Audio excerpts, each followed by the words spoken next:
Bismillahirrahmanirrahim. Assalamualaikum warahmatullahi wabarakatuh. Saya Rifaatul Mahmuda dengan NIM 240204001, Prodi Matematika semester 3. Pada kesempatan ini saya akan membuat video untuk menyelesaikan tugas mata kuliah Islam dan Budaya dulu.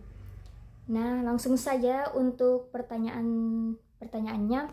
Saya memilih pertanyaan nomor 2 dan nomor 6.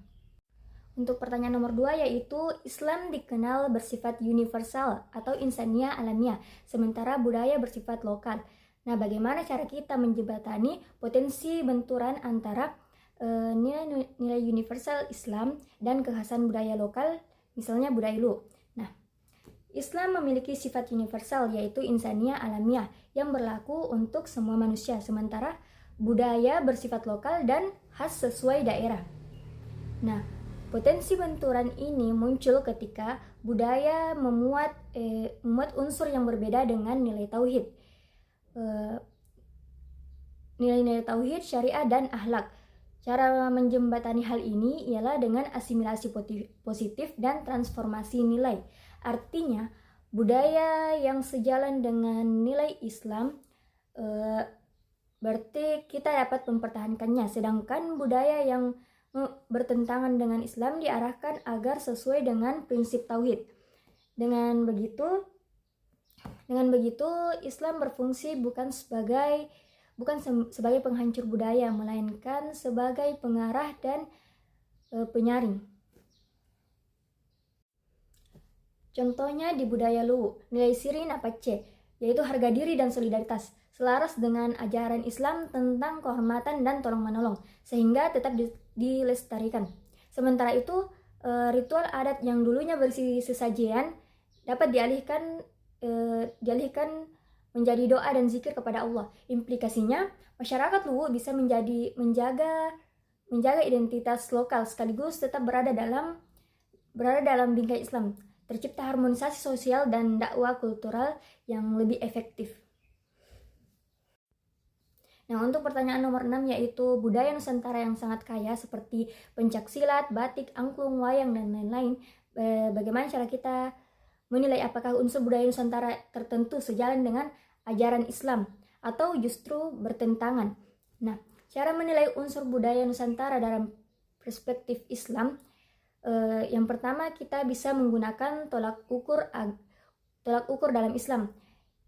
Islam memiliki 3 aspek utama sebagai standar penilaian, yaitu yang pertama akidah atau tauhid. Apakah budaya ini mengandung syirik atau pemujaan roh atau keyakinan di luar tauhid? Nah, jika iya, maka itu bertentangan. Nah, kemudian aspek yang kedua yaitu syariah atau aturan. Apakah budaya menghalangi kewajiban syariat atau justru mendukungnya?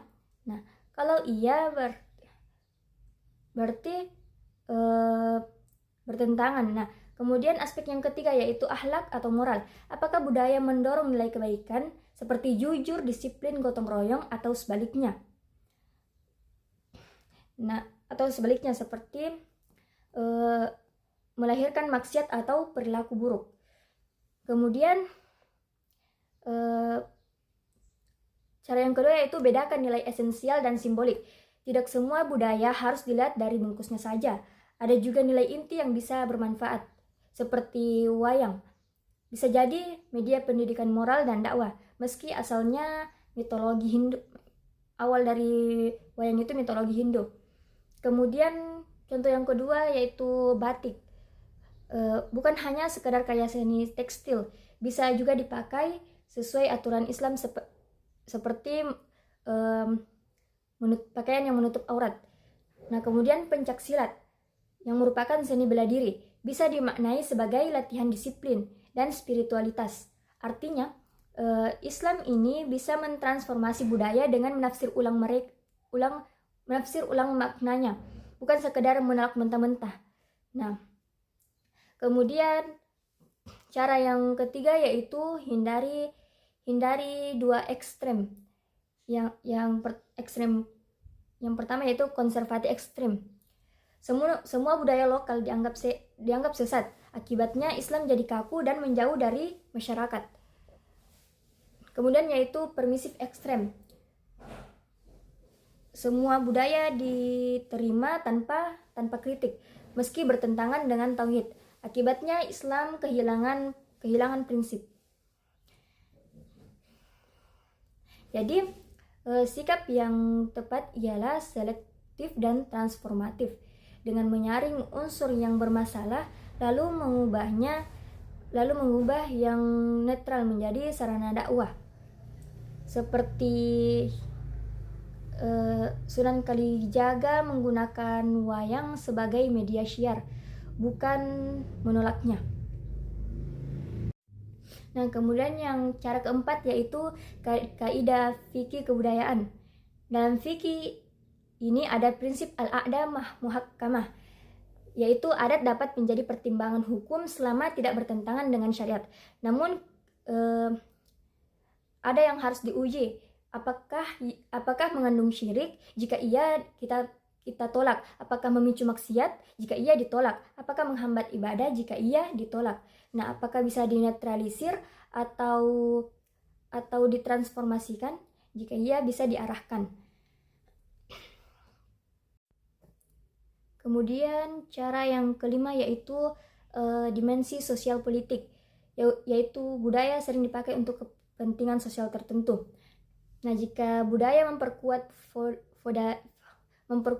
feudalisme atau ketidakadilan, misalnya ritual hanya untuk bangsawan, Islam harus mengkritik struktur itu. Jika budaya memperkuat keadilan, gotong royong, dan musyawarah, Islam harus memperkuatnya karena sejalan dengan prinsip syariah. Nah, saya akan memberikan contoh penerapannya, yaitu untuk batik yang netral bahkan bisa menjadi identitas Muslim Indonesia selama dipakai sesuai dengan aturan Islam, yaitu menutup aurat. Kemudian wayang harus dikritik dari sisi mitologi, tetapi bisa diislamkan sebagai media moral dan dakwah. Angklung yaitu seni musik netral, bisa dipakai untuk pendidikan dan syiar, tapi jangan sampai melalaikan kewajiban. Pencak silat juga sangat sesuai dengan Islam sebagai bela diri dan disiplin, tapi harus dihindarkan dari praktik mistik atau kultus guru. Nah, kesimpulannya, Islam tidak anti budaya, tapi juga tidak menerima budaya tanpa kritik. Islam hadir untuk menyaring, mengkritik, dan mentransformasikan budaya Nusantara. Budaya yang bertentangan dengan tauhid ditolak, budaya yang netral diarahkan, dan budaya yang sejalan dengan nilai Islam diperkuat. Nah, dengan pendekatan ini, warisan Nusantara tetap lestari, tetapi bernapas dalam spirit tauhid, syariat, dan akhlak Islam. Sekian video dari saya. Wassalamualaikum warahmatullahi wabarakatuh.